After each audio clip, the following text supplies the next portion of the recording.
things you know about marketing this week. My name is Roger Gallegos. I'm the founder and CEO of Beacon Marketing. This week we're going to be talking about engagement, specifically how you can increase engagement with your target audience.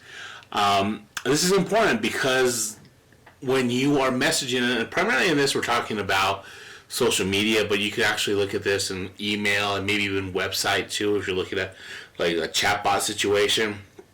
But really we're looking at engagement for social media, because social media, one of the cool things about social media that I think a lot of marketers forget is that it's really there as a tool for engagement. It's supposed to be there to create a two-way street of communication with your audience. So if you think of it that way, if you think of how can we use social media to really engage with our audience on a deeper level, you're going to be much more successful. You may not have a large audience, but it'll be more engaged. And I always tell people I would much rather have 1,000 engaged followers that are listening to what I'm saying and acting and engaging upon the words I say, that's growing steadily, than 1 million followers that's growing out of hand that just kind of tune in when they have time and don't really care. Because 1 million followers may sound cool, but that's not what's going to pay the bills. I'm not going to go to my utility company or to my bank and say, hey, I got 1 million followers. What's this worth? Because it's not worth much. What's going to be worth more to your business, what's going to be worth more to growing your business, is actually having an engaged audience that acts upon what you say in terms of try this, or what do you think of this, or take this quiz. That is what we're looking at. That's what we're looking at trying to do, is to engage your increase your engagement on social media, but these type of things can be applied to really email and maybe some website type things. So that's what we're going to get into today. So without further ado, let's jump into the first thing, which is make sure your content is relevant. This is a very important thing, because whatever you put out there, it has to be relevant to your audience. If they don't care, if it doesn't pertain to their needs or to what they feel is important to them, it's just going to go over their head, or they're just going to ignore you. So whatever you put out, you have to make sure it's relevant to them. You have to make sure that as they have their phone and they're doing this number, they're scrolling through, that's like, oh, hey, what's that? You want to make that's part of the first step. You want to make them to stop and say, wait a minute, what's that? What are they talking about here? Is making them make that pause. If you're able to make them make that pause, that's that first step. So you want to make sure that your content is relevant. Second is experiment with different formats. So if you have a fairly good sized audience and you're out there, you deliver messaging, don't just put the same thing over and over again in terms of like, here's the same type of image with a caption and there it is. Because after a while your audience may like it at first, but they want diversity. They want a variety of things to look at. That, variety is the spice of life, and other people are providing different things. So like if you're on, let's say, Instagram, you want to do live videos, stories, reels. Facebook allows polls and quizzes. LinkedIn recently has been allowing people to do videos on their platform.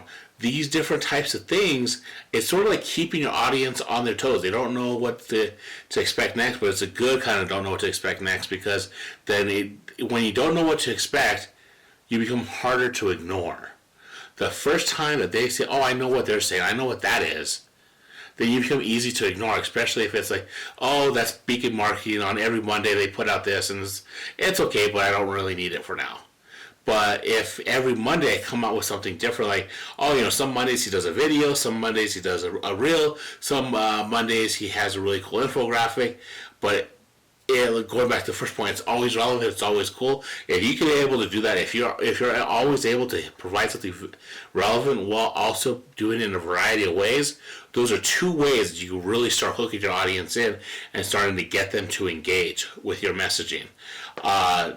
Number 3 is don't be afraid to have a little fun. Like, yes, these tools are representing your business, particularly if you're on LinkedIn, but you also want to have some fun with it. Like, maybe let a blooper come through. Like if you're doing a video and you're have a cup of coffee and you spill it, let it be, oh hey, live video, that's something that always happens. Or show your dogs if you have if you, especially now with everybody working at home with the pandemic, show your dog, show your kid running around. Like, let people kind of see the human side of you. Let people have a little fun with it, because at the end of the day, aside from LinkedIn, which is more for professionals, people go to social media for fun. They go to Instagram to have a good time. And if all you do is buttoned up and everything is just like to the letter and it's always business, you could easily turn off your audience because it's just like, I have 30 minutes for lunch, or I just put the kids to bed. I want to kind of scroll through Instagram for a while before I go to bed. Like, I want it to be fun. So try to make your content a little fun, and don't be afraid to,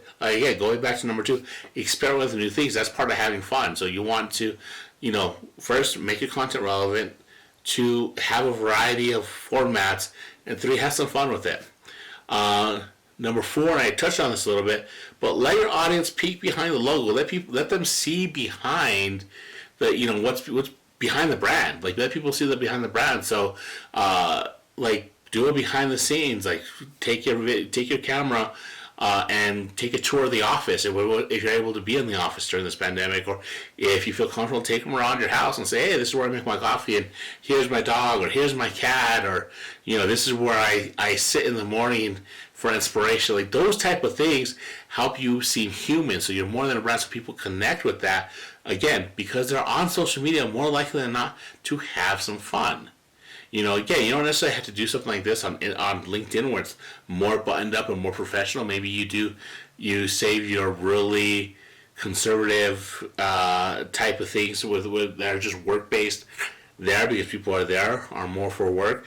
But if you're on Instagram and Facebook, maybe you loosen up a little bit and show different things. It's okay to have different tones for different social media platforms, because people on those platforms use them differently. The same people that are on LinkedIn and they go there for work and they go there to connect and kind of use as a networking tool. Once they're done with that, they go on LinkedIn potentially to let their hair down. So it's the same person could use 2 different platforms in 2 different ways. So keep that in mind and let your audience peek behind the logo and have a little fun that way. Number 5 is always remember that engagement is a 2-way street. Don't always focus on your brand. You could do this by highlighting other brands. You could highlight your audience if they give you a good review, or you could highlight local charities. You could highlight, if you're in a city with a sports team, highlight the sports team. Whatever it may be, don't just focus on you, because if you're just central in your business, you kind of look narcissistic, and I understand there's a narcissistic element to social media, which makes it even more special when you're able to break that and show that, hey, we can engage our audience on a different level. We can engage by showing them different parts of our city, different parts of our community.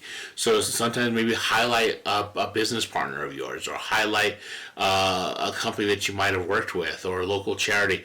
Those type of things will help create a conversation with other areas and maybe create a larger moment of engagement that will help bring in more followers and encourage your current followers to engage more.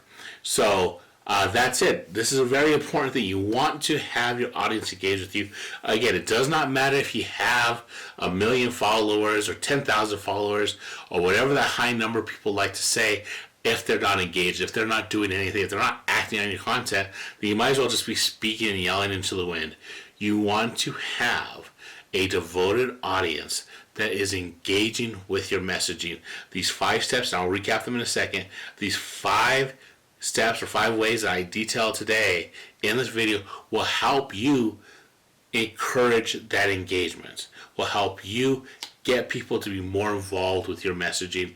And then what it'll actually do in the long run is it'll actually help you create more content and better content, because as you become more engaged, you get more of that feedback. They're like, oh, people really like when we do this. People like when we do it this way. Then you start getting better at it. And honestly, it's more fun in the long run. So let's recap real quick. Make sure your content is relevant. Experiment with different formats. Don't be afraid to have some fun. Let your audience see behind the logo, see behind the brand, and engagement is a 2-way street. Don't always focus solely on your brand or your content. All right, that's it for me today. As always, please like, share, comment, and subscribe. All that fun stuff. This is the last video for January. I have not outlined the videos for February, so I'm not quite sure what we'll be doing next, but I'm sure it'll be great. We'll make the best of it. So that's it for me this week. We'll be back next week with a new video. Make sure to stay tuned. As always, thank you so much for your time and for your attention. I greatly appreciate it. Be back next week. Talk to you later.